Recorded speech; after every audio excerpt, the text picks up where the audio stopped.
If you would look at a young mother today and say, as Secretary of HHS, what would you currently recommend that I give my child upon birth? We've made our recommendations, and as an agency, I don't give medical advice to individuals because I'm not a doctor and I'm not competent to do that. But what I would say to people is do your own research. How do you handle negative news stories? The only people whose opinion really matters to me is God, Cheryl, and President Trump, and in that order. The interesting thing about the president is that he eats really bad food, and you don't know how he's walking around, much less being the most energetic person, any of us have ever met. He's incredible health.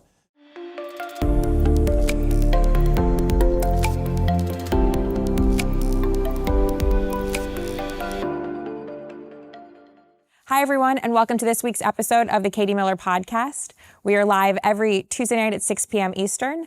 Today, we're so excited to be at Health and Human Services in downtown D.C., joined by the one and only Bobby Kennedy. Good to be here, Katie. You're my second favorite person in your marriage. The other one, Cheryl, we already had on the episode, and she spilled some of your deep, dark secrets, which include that you take sauerkraut with you out to parties. I do. Do you still take sauerkraut with you? I went to dinner at the Ned last night, and I brought my sauerkraut. Do you buy it at Whole Foods, or do you make it yourself? I do not make it myself. I get it. There's an extraordinary selection at Whole Foods and at some other places. There's an entire wall of fermented vegetables. I just pick and choose. Do you go yourself? Do I shop by myself? Mm-hmm. My daughter does it for me. That's very nice.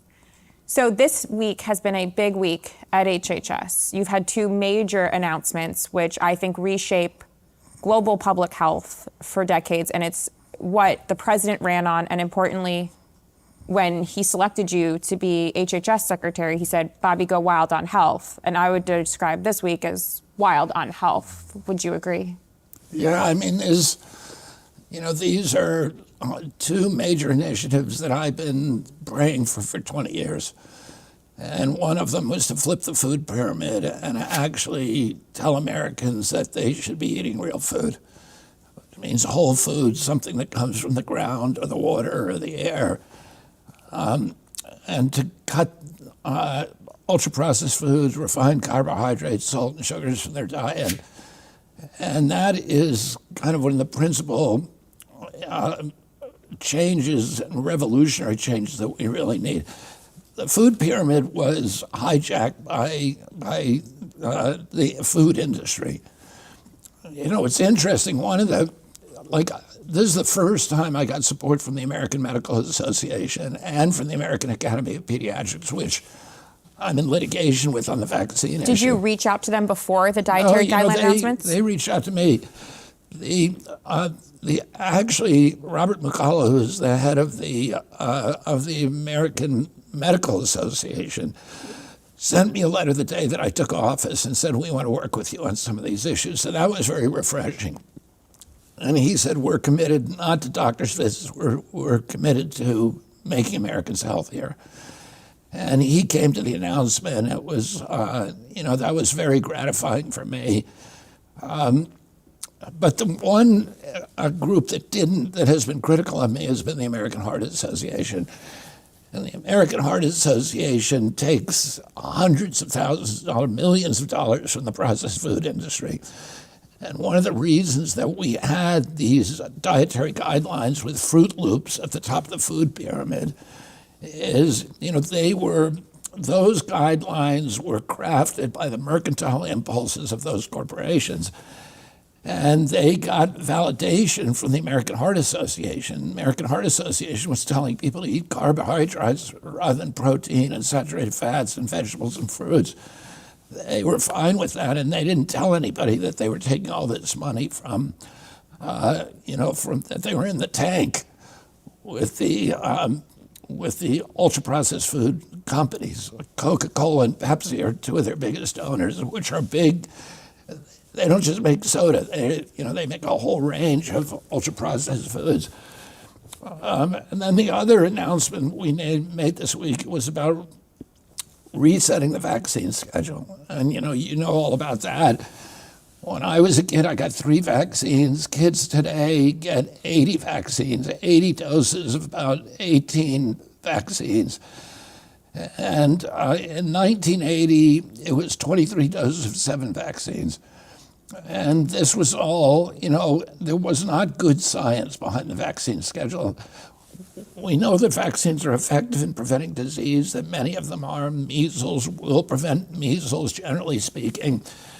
But we know very little about the risk profile of those products because vaccines are the only medical device or medical intervention that is exempted, or pharmaceutical product that's exempted from pre-licensing safety trials. So none of the vaccines on the schedule, with the exception of the COVID vaccine, none of them had ever been safety tested in a placebo-controlled trial in pre-licensure. Sure. So, and then the surveillance systems, what the industry and what the medical cartel will tell you is that, well, yeah, we're not safety testing them up front. We have a very good surveillance system so that we'll be able to spot injuries if they happen, and then we'll be able to recalibrate the vaccine.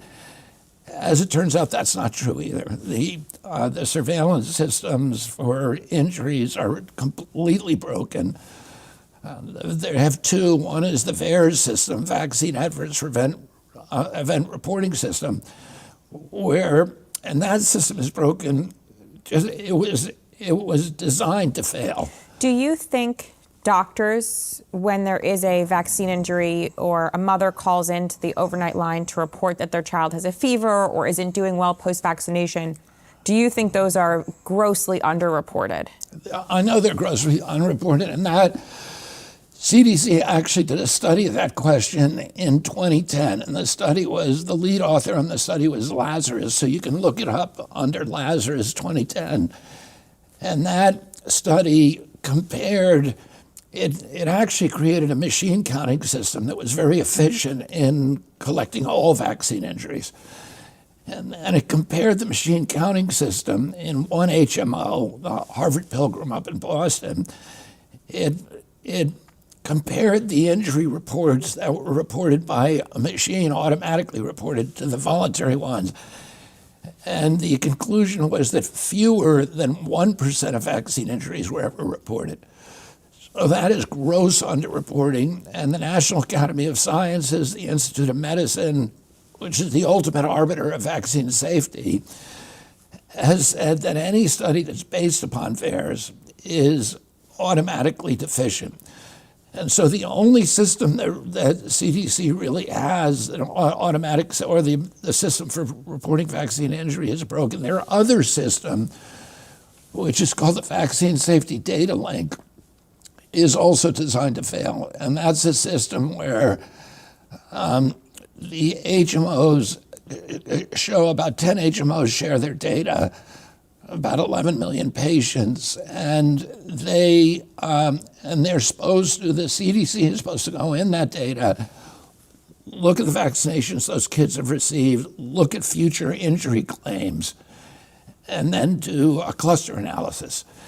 And that system has been designed so that independent scientists can never look at it. And the studies are very, very controlled to show no injury. So, we don't have we have no idea really what the risk profile is for these products. Well, I just think about this because when you made the announcement about changing the vaccine schedule and going to a lesser number and creating more optionality and choice for mothers, because, for example, one of my children had a severe reaction to the rotavirus vaccine. I did not give my other 2 children the rotavirus vaccine after that. And I'm like, I've never even heard of rotavirus. Why am I vaccinating my children?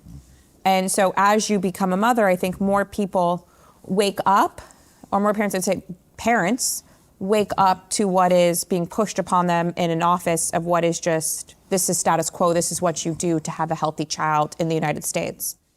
And what I would say is when a parent calls a pediatrician's office and I say my child's having an adverse reaction, I would be hard pressed to think that that's ever reported into any of the 2 systems that you just described. I think the pediatrician just says, okay, give Tylenol, Let me know if it gets worse. Yeah, and they're not reported. And what we found now from looking at the VAERS system is that a lot of doctors will sign on to report, but it takes about a half an hour, and it's very unwieldy. And about 80% of them quit before they finish. Yeah. And then, for many injuries that are long-term injuries, things like perhaps allergies or seizures, stuff that shows up, neurological disorders that aren't diagnosed for years, I would say that the chance of that ever being reported as vaccine injury is about zero. And of course, a physician has a lot of disincentives about reporting. One is the medical boards don't like a lot of reports, and they make that clear to the physicians. But also, if you're a doctor and a mother comes in and the baby gets a vaccine and then 5 days later it has a seizure, the doctor, understandably does not really tell that mother, oh, that could be a vaccine injury, which I just gave your child, saying it's going to help them. And they'll say, well, seizures are just normal at that age. So that, I think that happens a lot. It does happen. It happened to us. It happened to us. And I would say that, what upsets me the most is that a doctor could say, I feel that this is tied to a vaccine. And I can guarantee you what happened to my family was never reported. And so if it's happening to my family, I can't imagine the number of people that it happens to across our country where, the reason why I feel so passionately, and I'm so grateful for the work you're doing here, is because when it happens to you, you don't realize how bad it is.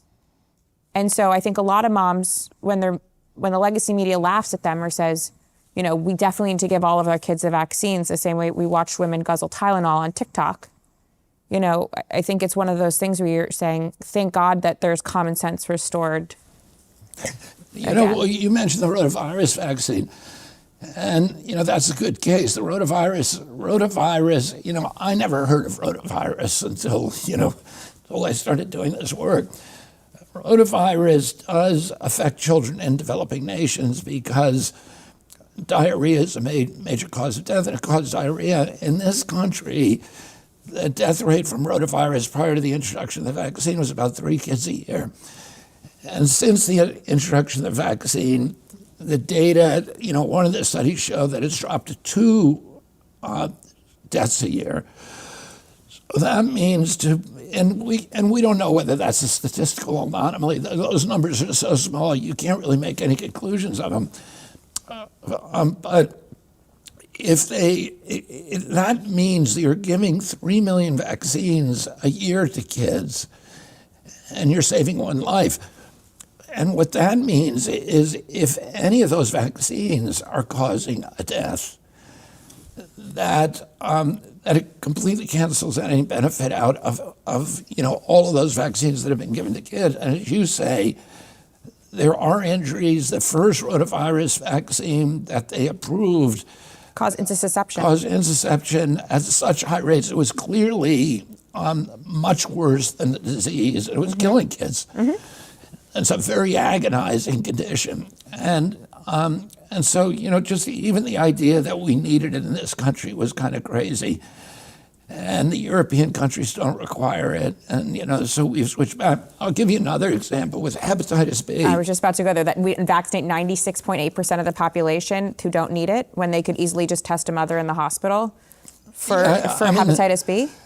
Hepatitis B is transmitted through sexual activity, unprotected sex, and through intravenous drug use through sharing needles. And then you can also, a baby has a decent chance of getting hepatitis B if the mother is infected and traveling through the birth canal. But mothers are supposed to all be tested when they go into an American hospital. So those kids are kids that you should give the vaccine to. But the rate of death in children from hepatitis B was about 1 in 7 million. The rate of chronic disease in children is probably around 1 in 60 or 70,000. That means you have to give 70,000 hepatitis B vaccines to avert 1 case of chronic disease. And if you give 70,000 vaccines, people are going to get injured, like your child was injured. And so, in some cases, some of these vaccines may be causing more problems than they're averting, and we can't make that prediction because we don't know the risk profile for these products because we've never done safety testing. The safety tests that were done, there's two hepatitis B vaccines allowed in this country, one by GSK, the other by Merck. The GSK version was tested for 4 days, safety tested, that's all. So if the baby died on the 5th day, it never happened. If the baby, got sick or died 10 days later, it never happened. And the study group, I think for that vaccine was 343 kids. This is a product you're giving to 3 million kids a year. And there's nothing that you can tell from 343 kids. Are you going to work to split the MMR vaccine into individuals? Because in the EU, you can split them into two. But here in the US, you still have to do all as one combination. Is that something you would take a look at? It's something that we're looking at, and we actually looked at the feasibility of that and the availability of, in Japan, they break it up and they give 3 different vaccines. So we looked at the feasibility and the availability in this country, and there's complications to it. It's something that we're continuing. The president asked us to look at that, so we're looking at it very closely. So as a pregnant mother who have gone through various forms of vaccination for all 3 of my children, if you would look at a young mother today and say, as Secretary of HHS, what would you currently recommend that I give my child upon birth? We've made our recommendations, and as an agency, I don't give medical advice to individuals because I'm not a doctor and I'm not competent to do that. But what I would say to people is do your own research. That, this idea that you should trust the experts, a good mother doesn't do that. A good mother, when you buy a car, you look at the Yelp reviews when you go, or you go to Consumer Reports, and everybody does research on those. Well, the most important decisions you're making are about your children's health. And when you buy a baby carriage, you make sure, or a baby seat for your automobile, you look at the Consumer Reports, you look at the Yelp report, you do your own research. And, mothers are worried about putting baby formula in plastic bottles. We worry about all of these things. And so for somebody to tell you you should not ask questions about a major medical intervention that is designed to permanently alter your immune system for the rest of your life, and for which there's no safety testing effectively, and for which there's been no testing at all to look at the vaccines in combination. Those are things that I advise everybody to do their own research on. And we're trying to help mothers by putting detailed research on the website, not the old just blind assurances, everything's safe and effective, but actually the data from studies so people can make informed choices. A lot's been said about the CDC and how HHS has sidelined medical professionals. What medical professionals or which doctors did you use to help guide you to the new updated vaccine schedule? How did that come to be? Well, we consulted with medical professionals across all the agencies, including not only political appointees at CDC, but career vaccine safety experts at CDC. And those individuals at CDC, those scientists, one of whom has been there for, I think, 25 years and was a senior vaccine safety scientist, they made comments in the report, and those comments are reflected in the final report. I want to flip just to the dietary guidelines that you briefly talked about and how important that is. I've read a lot of praise for the dietary guidelines, but some pushback in terms of saying that you should not have processed sugar, now going from age 2 to age 10, saying, is that really serious that kids can't have a birthday cake till age 10? What would be your response to saying that kids shouldn't have sugar now until 10, and do you find it to be realistic? We, we make recommendations based upon health impacts. So different people will have different successes complying with that. I've walked through the checkout counter with my kids in the shopping cart and having them reach for all that stuff that they put there. And I know how hard it is to deny your kids that stuff when it's right in front of them and it's being forced on them all the time. We recognize that, but what we're telling parents is here's what if you're really concerned about your child's health, that's what you ought to do. And people will comply as best they can. Sugar was not available prior to the industrial age. And, now it's all around us. And, we've gone to eating pounds of sugar, 10, 20, 30 pounds of sugar each American a year. And that's not healthy. In historical times, you would get sugar intermittently. A fruit tree would blossom, and you'd take it. You'd find a bee's nest with honey in it, and you could get sugar in your diet. And it was okay. The human metabolic system can process it, and they can process it better when it's in the food. But processed sugar, there is no precedent for that in our evolutionary history, and it destroys the metabolism. It destroys our metabolic system. It feeds tumors. It just is awful for you. Do you believe in the 80-20 rule, which is? Tell me what that rule is. Okay, so it's like you do the best you can 80% of the That's time. how Steve, your husband, decides which issues that we should go with, right? It's, do you believe that you do the best you can 80% of the time and then turn to blind eye the 20%, right? So for example, you're the young mother going through the checkout counter and you're like, my kids, as much as I'm home with them and I cook them a whole healthy meal, I try to stick to your very high limits now on protein. And you know what, but they want the cookie that they're going to give me at the counter. Do you just say, okay, it's the 20%, I'm going to look the other way? Well, you can make any excuse for doing it, and we all do. So I don't quantify how many times I fail aspirationally. But what we're telling people, we're giving them an aspiration, and then you comply with it the best you can.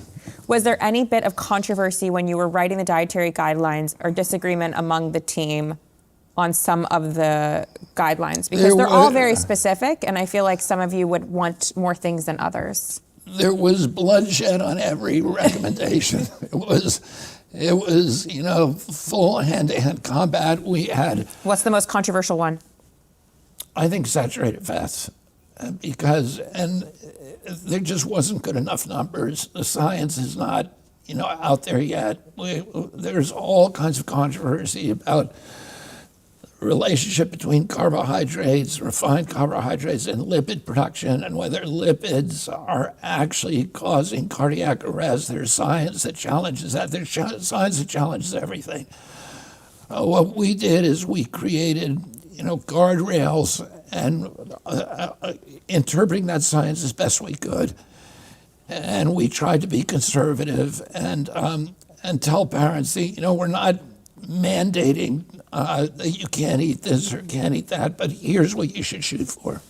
What's the biggest roadblock in trying to make America healthy again? The biggest roadblock is the power of vested interests of the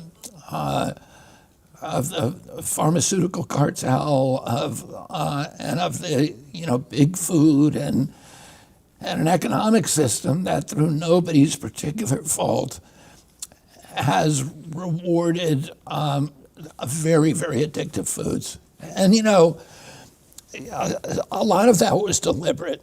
In the 1980s, I was peripherally involved in the tobacco cases. And during that period, the tobacco companies, the cigarette companies, were the richest companies, the most cash-rich companies in the world. And those companies saw the writing on the wall. They saw that there was regulatory headwinds, there was litigation, the consumers were turning against them. And they began to diversify. And they bought food companies, so that by 1993, the two biggest food companies in the world were Philip Morris and R.J. Reynolds. And they shifted thousands of scientists who were making whose job it was to make tobacco more addictive and cigarettes more addictive, and they shifted them to food research to figure out ways to make food addictive. And they did that by adding sugar, by adding softeners, by adding all kinds of chemicals that essentially hijack our brains and get us addicted to these products. And the products don't have nutrients in them. What's the worst product So you could buy you're today? always hungry. What's the worst product you could buy today, or food product? I think probably the thing people should really need to look out for is sugar drinks, because the sugar has no barriers in your body. It goes, immediate work doing bad things, subverting your metabolic system. What statistic that you've read since you've been HHS secretary keeps you up at night? I mean, I think 38% of our teens are diabetic or pre-diabetic. And that, also 77% of American kids can no longer qualify for military service. That, I think, should disturb everybody.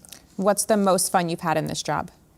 Every day in this job is fun. I love this job. I have fun with it every day because, we're doing things that I have an incredible staff. I have the highest caliber people who have ever worked for this agency. Because of President Trump, we were able to recruit, billionaires from the Silicon Valley who walked away from growing businesses and from millions, even hundreds of millions of dollars to come here for 4 years to change America.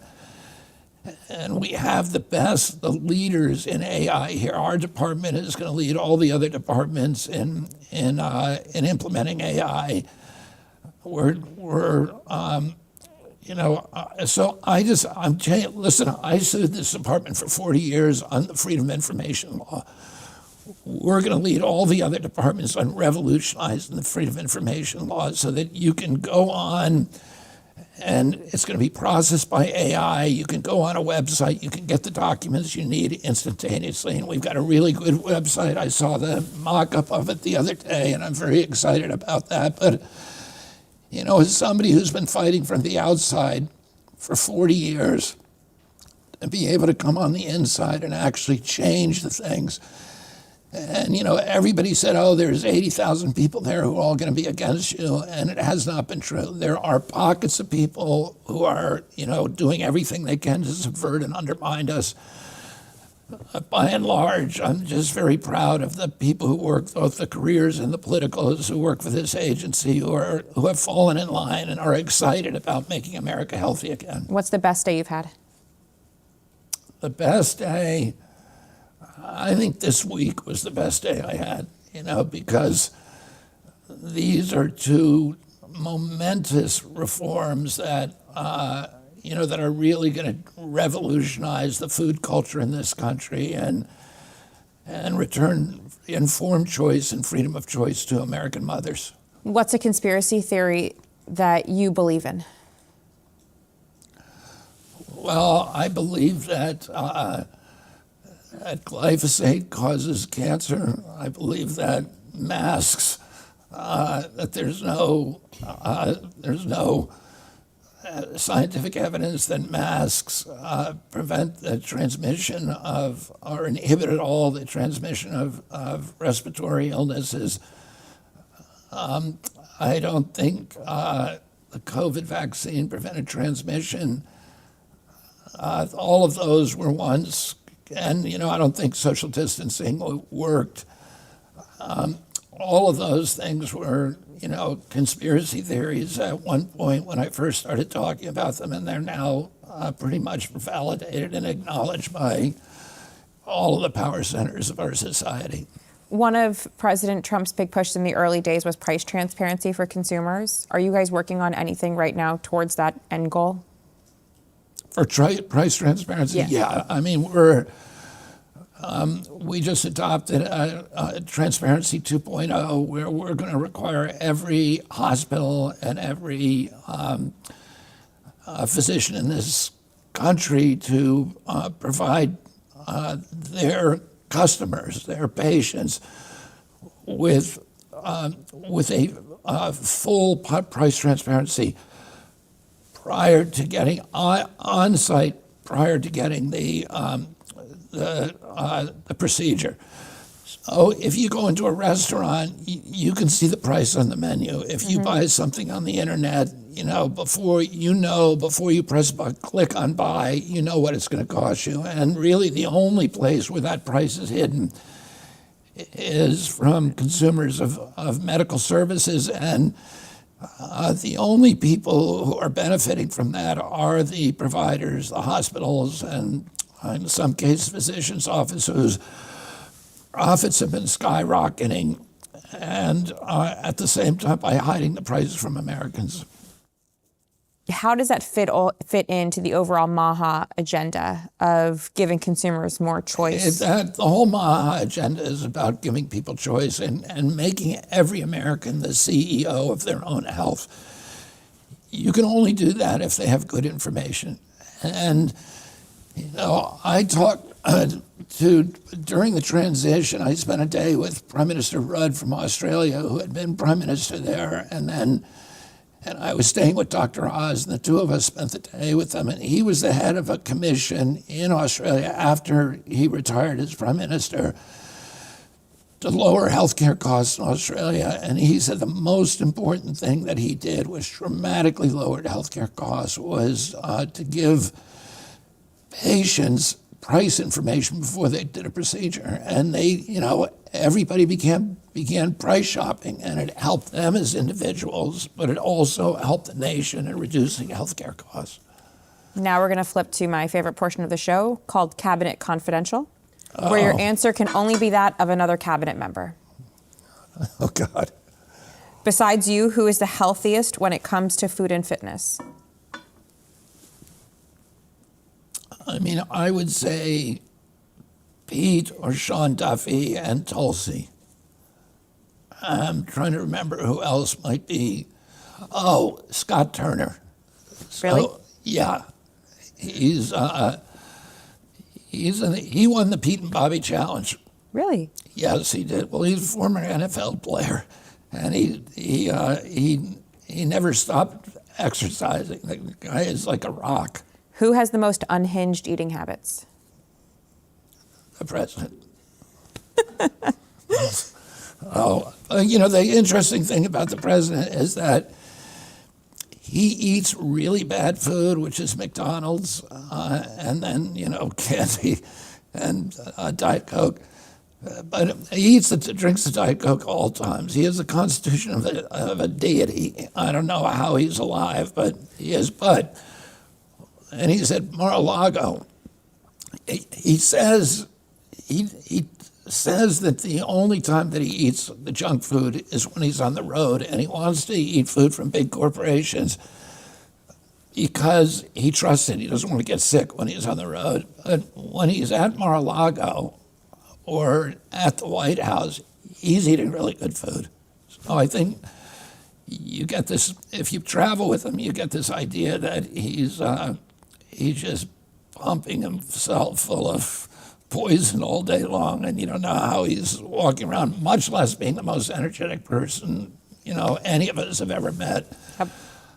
But I think he actually does eat pretty good food, usually. He's incredible health. Mm-hmm. Dr. Oz looked at his medical records and said he's got the highest testosterone level that he's ever seen for an individual over 70 years old. I know the president will be happy that I repeat that. Who would dominate in the presidential fitness test? Well, we know that. The answer to that has already been, that question has been answered, and it is Scott Turner, and then I would say Pete and me. For age, I probably beat them all. And then Sean Duffy. Sean Duffy was a 5-time national lumberjack champion. Yes. And he's still in amazing shape. Who would you trust to cook you dinner? Who would I trust to cook me dinner? I would trust Howard Lutnick because I know that guy, he eats the best food, and he's not cooking it. He's not cooking it, but he'd be the guy that you'd want to eat dinner with. Okay. Who would accidentally break something fragile at the White House? God, I think that would probably be me. I don't know. I'll take that one. What's your daily routine right now? My daily routine is I wake up at like 6 in the morning. I go to a meeting. I do meditations. I go to a meeting, a 12-step meeting. Then I go to the gym, and then I go to work. And I usually, and then I eat, I'm on a carnivore diet, so I eat meat and fermented vegetables. And then I usually go home around 6, and then I work till maybe 9 o'clock at night. And then if the president calls, everything is topsy-turvy. What supplements do you currently take, if any? I take vitamin D, and I take quercetin and zinc, and I take magnesium, and then I take a bunch, vitamin C and a bunch of other stuff. What brand of vitamin do you take? I was taking Dr. Mercola, but I take all kinds of stuff. I don't know. I usually don't talk about that because I don't really want to offer myself as a role model for what people should be taking. And my method is I read an article about something, and I get convinced that I got to have this stuff, and then I get it, and then 6 months later I'm still taking it. I don't remember what the article said, so I end up with a big crate of vitamins that I'm taking. I don't even know why.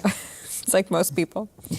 What's one health or diet trend that you think Americans should be skeptical of right now? I don't know. I would stay away from the carbohydrate diet. Do you have a cheat meal, or does that concept not exist for you? A cheat meal? Like a cheat meal, like something where you're like, when you said, oh, we all mess up from time to time. One of my favorite restaurants is Joe's Seafood. Okay. Because I love stone crabs, and when I go to that restaurant, I'll eat the key lime pie. It's really good. Yeah, it's really good. It's really good. And Cheryl loves it. Oh, that's her favorite dessert. Mine too. Okay, would you rather? Would you rather eat only fast food for a month or give up your morning routine for a year? What do you mean? Would you rather? I don't eat fast food. Right, but I'm asking you a question. Would you rather only eat fast food or give up your morning routine? You got to pick one. If I had to eat fast food for a month, no, I would not give up my morning routine. I would rather do that even if I was eating fast food, and I would enjoy eating fast food. I like the taste of it. I don't think it's a good idea. Which would you rather ban first nationwide? High fructose corn syrup or artificial dyes? I think I'm going to get in trouble for this because, we don't have really good science on high fructose corn syrup, but I suspect that it's doing a lot of damage. And, again, that is, that's just an instinct for me. It's not a scientific-based assessment, but I think it's a lot more entrenched than the food dyes. It's easier to get rid of the food dyes. Would you rather be trapped in an elevator with the entire cabinet or at a dinner party with every political reporter in D.C.? Oh, I would like to be in the elevator with the cabinet. That would be fun. I like the cabinet. I love this cabinet. I think the funniest guy in the cabinet is Marco. And but all of them are entertaining to be around. We're now like 5 for 5 on every single person saying Marco's their favorite. We have yet to have one cabinet secretary on this show who says anybody but Marco. He's the funniest for sure. What's the funniest joke he's told you?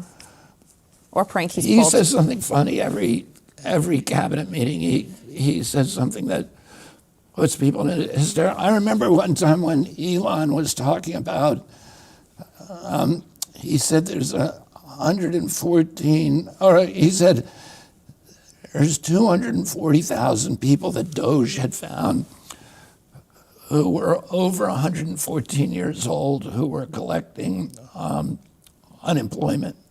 And Marcos said, well, in their defense, it's hard getting a job after you're 114. Well, that's the kind of thing that you hear from them all the time. Would you rather do a cold plunge every morning or drink green juice for every meal? I really wouldn't mind either of those things. Which one would you rather? Cold plunge, green juice? I guess that green juice would be a little less dramatic. I'm not, if I really saw some science that my kids do cold plunges, one of them every day, and tries to get me in it, and Dr. Oz has Yes, one. I know. And he tries, he's very persuasive, and he tries to get everybody in that cold plunge. And I don't always go because I'm just not convinced. I am not convinced, but maybe if I saw some peer-reviewed studies that it was actually extending my life, I'd happily do it. Would you rather cure America's chronic stress or its chronic cynicism? I don't know. They're probably linked. I think it's if you're cynical about everything, you're going to be stressed all the time. What's one ingredient you'd ban from the food system forever? Well, I already have banned food dyes. Oh, that's easy. Who can do more pull-ups, you or Pete Hegseth? I think I could do more in one, at a time. But he's pretty good. He didn't. I maxed out when I did it with him. I did 24, and he deliberately cut it. I think 15 or 20, and he still had something. He still had something left. Are there any Democrats who have secretly told you that they agree with you but can't say so publicly? Yes. On which issues? On foods. What's the last book you read? I'm actually reading a book right now on anti-Judaism, not anti-Semitism, but it's called anti-Judaism. It's just it's a history. What's been the hardest part of taking this job or the last year, either from a professional side or a personal side? Hardest part? Mm-hmm. I mean, there have been, it was challenging moving my family to Washington and all of that.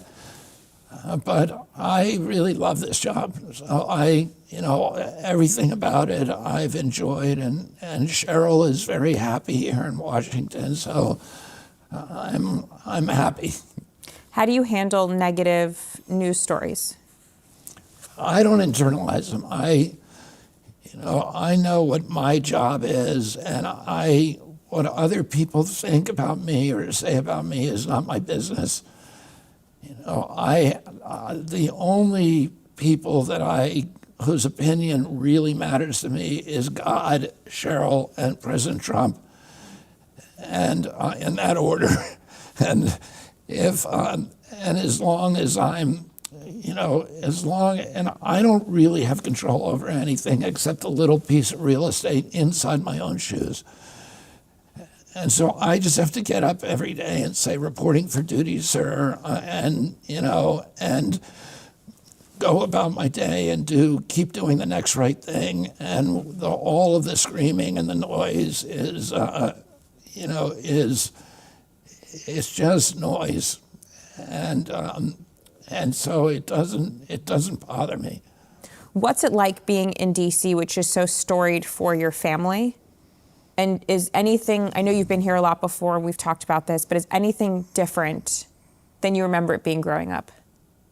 Well, everything's different from when I was growing up. I mean, the whole landscape's changed from when I was growing up. I was raised across the Hudson in McLean before they built Dolly Madison Highway, which is 123, before they built the CIA. And it was a very, very rural, area. There was no Tyson's Corners. There was no Dulles Airport. And, it was a 5-minute drive or maybe a 10-minute drive down the Parkway to get to the White House. There was very little traffic at that time. But the city also has a lot of enduring characteristics that sort of never change. The political nature of the city. Cheryl says that, she loves it here because it's the most important city in the world. And it's exciting to be here. And, we have a president who has a surprise every day, and you never know what he's going to do. And, to me, the entire country has changed in the last year. And there's a feeling of optimism. There's a feeling around the world. People respect our country again. People love America. And, I think we've restored our leadership around the globe. And Americans are optimistic about their future. And I am optimistic, too, because a lot of the things that President Trump has done, the tariffs and, reshoring all these industries, huge commitments of trillions of dollars that they're building, factories and facilities all over this country, that those are, over the next year, we're going to start to see the impacts of those. And I never wanted to, I moved away from Washington when I was 13 years old, 14 when my dad died. And I never thought that I would live here again. And, I really love it. I love living in Georgetown. All right, last two questions. What, if you were to follow one influencer or thing on the internet, you say you read a lot and you take a supplement, and if you're someone who is Maha and cares about what they eat and how they do it, what would you follow or tell them where they can continue to get more information? Like, who do you think is a good source for that type of stuff? I would say, the people that I think have the most interesting approaches are probably Peter Attia, or Peter Attia, who is brilliant. And then, I like Andrew Huberman as well. And then, of course, Mark Hyman. Those are all people that I kind of talk to a lot, but I think, the gold standard is Peter Attia. All right, so the last question of the pod that we ask everybody. If you could host a dinner party with 3 people, dead or alive, who's sitting at the table and what are you eating? Well, is my wife at the table too? She's part of the 3. She's one of the 3? Yes. Okay. Well, it would be her and, it would be JD and President Trump. What are you eating? Steak. She'd be eating vegetables. Thanks, Bobby. Thank you, Thanks, Katie. Mr. Secretary. Thank you so much for watching this episode of the Katie Miller Podcast. Please don't forget to like, follow, subscribe, and share. Thank you so much to Bobby Kennedy for joining this week's episode. We'll see you next week, Tuesday nights, 6 p.m., everywhere you get a podcast. Thanks.